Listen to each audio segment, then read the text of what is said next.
Sumusumpa ang nanay ng Olympic gold medalist na si Carlos Yulo na wala silang ninanakaw na pera mula sa savings ng kanyang anak.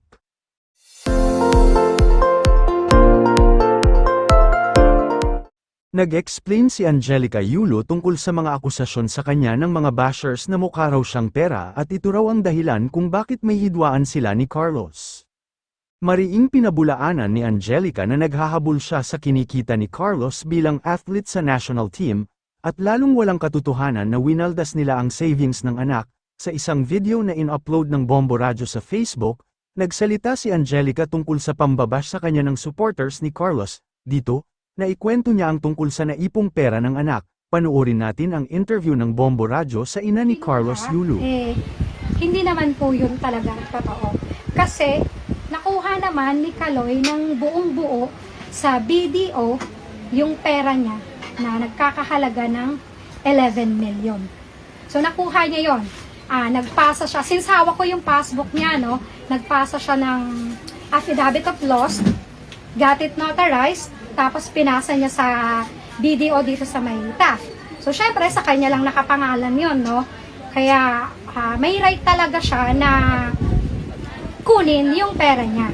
Kaya lang kasi hindi ko ini-expect sa ganong paraan. Kasi binigyan ko pa siya ng benefit of the doubt na kukunin niya sa amin ng maayos. Na ibibigay naman namin. Kasi unang-una, kung hindi ko siya ibibigay kasi kung after ako sa pera niya, no, December, as far as I remember, December 2022, nagpunta kami ng bangko, nag-update pa kami ng signature niya. Ngayon, kung ako, after ako sa pera niya, that time, kasi alam ko, iba na yung feeling ko eh. That time, sana sinabi ko sa kanya, mag-joint account kami. Pero, never kong sinabi. Hindi ko ginawa. So, ang sa akin is, alam ko, pera niya yun, pinaghirapan niya yun.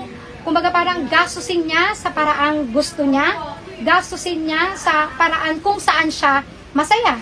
Kasi at the end of the day, lahat naman ng pinaghirapan niya, dapat siya lang talaga yung makinabang ng mga ano niya. So yung may mga kasi, may sinasabi rin kasi si Kaloy, no, maraming mga withdrawals dun sa land bank niya na ATM. So hawak ko yung ATM niya na doon pumapasok yung allowance niya from 2013 to 2022. Pero during that time, nung mga 2013 to 2014, ang sinasahod lang niya from PSC is 5,000 lang.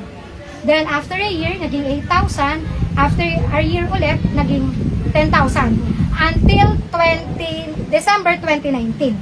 Kasi nanalo na siya ng ano eh. Tapos nag-start siya na manalon, tumaas yung allowance siya nung nag-qualify siya sa Olympics ng parang 2020. No, it's 2020. So, tumaas. So, yun yung mga ano, pero kasi may mga ano doon eh, may mga withdrawals talaga doon na meron naman akong proof kung saan napunta yung ano, may mga malalaking amount talaga. Kasi pumasok talaga siya sa Gymnastics Associations of the Philippines way back 2020, no, na nagkakahalaga siya ng 488,000. At meron akong ano rito, deposit slip na nasa akin na ayun yung parang pagkakaunawaan nila, pagkakaintindihan ng gap between Kaloy, gap, and ano na yung sharing nila dun sa, hindi ko lang matandaan kung saan siya, pero ibinigay namin. Yung husband ko pa ang nag-deposit nun through PNB dito sa may Rizal. So lahat po yun may pruweba po? Meron akong proof. Nandito sa phone ko na nasa akin, no? So, tas merong mga yung resibo din na kinuhanan ko siya ng ano niya, ng BDO Life niya. Na nabayaran ko na siya bago pa mag-maturity yung parang ako mag-advance payment yung ano niya.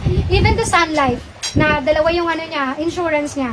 Kasi syempre iniisip ko for his future, meron din siyang makukuha, no? So yun yung inaano ko lang sa kanya na meron din akong resibo ng mga yon, and yung passbook na hawak ko na nandun pa yung 11 million. Kasi hindi ko naman siya mawi-withdraw kasi kay Kaloy lang siya nakapangalan. 70,000 na ano niya, na ayun yung masasabi kong nasa akin ngayon, as of now, no? Kasi, ano niya yun ang tawag dito, cash incentives niya yun ng World Championships 2021. So, sa akin ibinigay ni Ma'am Weng, kasi, ayoko no? Syempre, alam mo na, ano din sa kanila yung X din, red flag din sa kanila yung girl. So, yun yung so sa akin ibinigay. So, ang ginawa ko, syempre, nararamdaman ko na bilang ina, na parang ang sabi ko is, baka maubos yung anak ko in the future. So, ang ginawa ko, inano ko siya, diniposit ko siya under my name sa BPI account, dito sa may BPI, dito sa may Vito Cruz. Then, pinahold ko siya, ginawa ko siyang bond for credit card. Na, nung nagkaroon kami ng diskusyon ni Kaloy, pinuntahan ko agad yung BPI kung paano ko siya pwedeng isoli yung credit card para ma-withdraw ko yung pera niya. So, unfortunately, kailangan ko ng 2 years para ma-withdraw ko siya. Otherwise, kasi magpe-penalty ako. Tapos, for ano pa daw yon, sabi nila, for approval pa. Kung kasi iso-surrender ko lang naman yung credit card na yon. So, intact yung mga pera niya. Sa tingin niyo, ma'am, ano ang naging mitsa dito sa hindi niyo pagkakaunawaan ng anak niyo ni Kaloy? Sa anak niyo na si Kaloy? Ang naging mitsa lang naman talaga, no, ever since is yung babae talaga. Yung Kasi, girlfriend. yes, oo. Lalong lumaki, tapos na parang nagkaroon kasi ng training camp si Kaloy. Kasama ko yung asawa ko, naghatid kami sa Terminal 3. Ang sabi sa akin ni Raylan, yung coach niya, tita, alam mo na ba ang nangyari? Sabi ko, no idea at all. Kasi hindi naman kami nag-uusap ni Kaloy So wala kaming idea talaga kung ano yung nangyari. Na parang pagdating pala doon, ang sabi ni Coach Mone, dapat pagdating ni Eldro Ed lang, teammate niya, yung babae, wala doon sa apartment niya. Sa bahay na tinitirahan niya na binabayaran ng JOC na nire-reimburse ng PSC every end of the year. So, dapat, bahay lang siya ng mga atleta, parang dorm. So, yung mga outsiders, dapat wala doon. Especially yung walang kinalaman sa training. Oo, tinanggap niya, pinakita ni Kaloy, tinanggap niya, nandun yung mga maleta ng 2 bata. Pero sa tingin mo, yung anak ko is 15 years old. Sa tingin nyo ba, patutulugin ko yung anak ko, isa lang siya, para lang siyang studio time. Oo, so maliit lang siya, mas maliit na nga siya. So patutulugin ko yung anak ko, menor de edad, kasama siya at yung babae. Diba? Pangalawa, si Miguel, hindi rin papayagan ng parent niya. Na sinabi sa akin na, Angelica, mag-meeting tayo, hindi ko papayagan si Miguel na matulog din doon. Siyempre, mahirap, puro lalaki diba? Na anything na mapatingin or something, actually, yun din yung sabi ni Coach Mone, no? Baka mapatingin si Miguel sa puwet na dahil nakakalat, maging masama yung bata. Diba? Yung doon. Isa pa kasi, alam ko, is Christian talaga sila, sila, yung papa ni Miguel. Kaya, hindi niya talaga i-allow yung mga ganong. Pero dati ma'am, naging okay kayo ng girlfriend? Or una pa lang talaga? Una, parang medyo okay kasi nagtatawag-tawag naman sila rito ni So, hindi ko naman din masyadong pinapansin, no? Na parang okay lang, na parang then nung nagkita kami rito, tapos parang feeling ko, nilalayo niya sa amin si Kaloy na, oo, alam ko gusto niyang makasama si Kaloy. Gusto rin siyang makasama ni Kaloy. Pero syempre kasi, pamilya kami, kumbaga parang matagal din namin siyang hindi nakasama because of pandemic, di ba? Ilang yon. So syempre, kung siya gusto rin siyang makasama ng girl, how much more kami na pamilya niya na gusto rin siyang makasama. Even yung mga kapatid niya, kasi talagang medyo nalulungkot lang, no? Kasi sobrang close silang magkakapatid.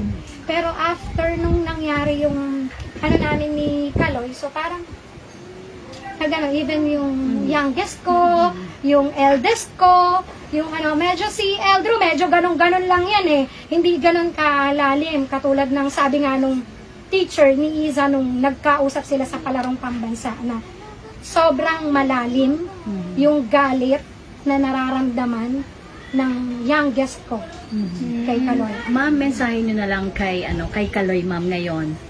Kung Mensahe, ano bang mensahe mabibigay yung ko gusto sa mo? kanya? Sige po, ma'am. Na parang kasi lahat naman sinabi ko na no? Kung hindi naman niya ako paniniwalaan, wala naman akong magagawa Basta ang alam ko, sabi ko nga, dahil sa konsensya rin namin ng asawa ko, na wala kaming ninakaw, wala kaming ginalaw na pera niya. Siguro meron portion na hindi man lang sabihin mong aaray yung bulsa niya.